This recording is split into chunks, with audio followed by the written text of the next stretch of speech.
আসসালামু আলাইকুম দর্শক, কেমন আছেন? আমি ফিজিওথেরাপিস্ট মোহাম্মদ আলমগীর।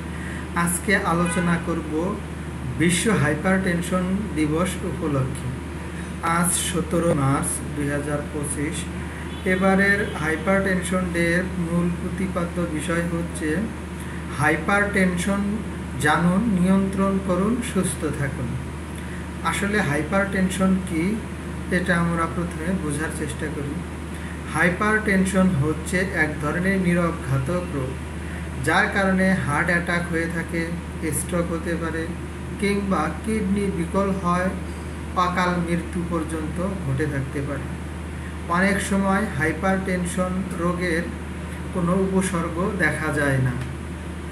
যারা উচ্চ রক্তচাপে ভোগেন তারাই সাধারণত এই রোগের মূল টার্গেট থাকেন।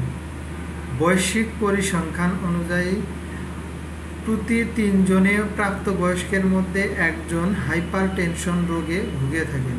উন্নয়নশীল দেশগুলোতে এর রোগ নিয়ন্ত্রণ এবং নির্ণয়ের হার অনেক কম। মাত্র 50% রোগী জানেন যে তিনি হাইপারটেনশন রোগে আক্রান্ত ছিলেন। উপসর্গ: সব সময় হাইপারটেনশন রোগের কোনো উপসর্গ দেখা যায় না। এর মধ্যে মাথা ব্যথা, মাথা ঘাম হওয়া, চোখে ঝাপসা দেখা, ঘাড় এবং ঘাড়ের পিছনে ব্যথা হওয়া, দুর্বলতা, বুকে চাপ লাগা ইত্যাদি হতে পারে। হাইপারটেনশন রোগের করণীয় কি? নিয়মিত রক্তচাপ পরিমাপ করুন, লবণ কম খান, দিনে 5 গ্রামের চেয়ে লবণ কম খাবেন। পরিমিত ওজন বজায় রাখতে হবে শরীরের। ধূমপান এবং অ্যালকোহল পরিহার করতে হবে।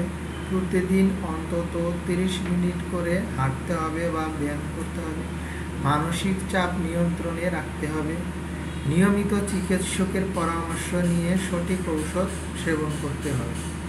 হাইপারটেনশনের সাথে ফিজিওথেরাপিস্টের কাজ হচ্ছে হালকা থেকে মাঝারি ব্যায়ামগুলো একজন ফিজিওথেরাপিস্টের তত্ত্বাবধানে থেকে নিয়মিত করতে পারেন। এতে আপনার শরীরের সঠিক ব্যায়াম হবে এবং অতিরিক্ত ব্যায়াম করতে গিয়ে কোনো ধরনের দুর্ঘটনার সম্মুখীন হবেন না। একজন ফিজিওথেরাপিস্টের পরামর্শ অনুযায়ী উপযুক্ত এক্সারসাইজ অনুসরণ করুন, যা করলে হার্টের স্বাস্থ্য এবং ইতিবাচক প্রভাব থাকবে। এবার হাইপারটেনশন, বিশ্ব হাইপারটেনশন দিবসে একটি কথায় অঙ্গীকারবদ্ধ হয়ে আমরা নিজে সচেতন থাকব এবং অন্যকে সচেতন করব। ধন্যবাদ সবাইকে।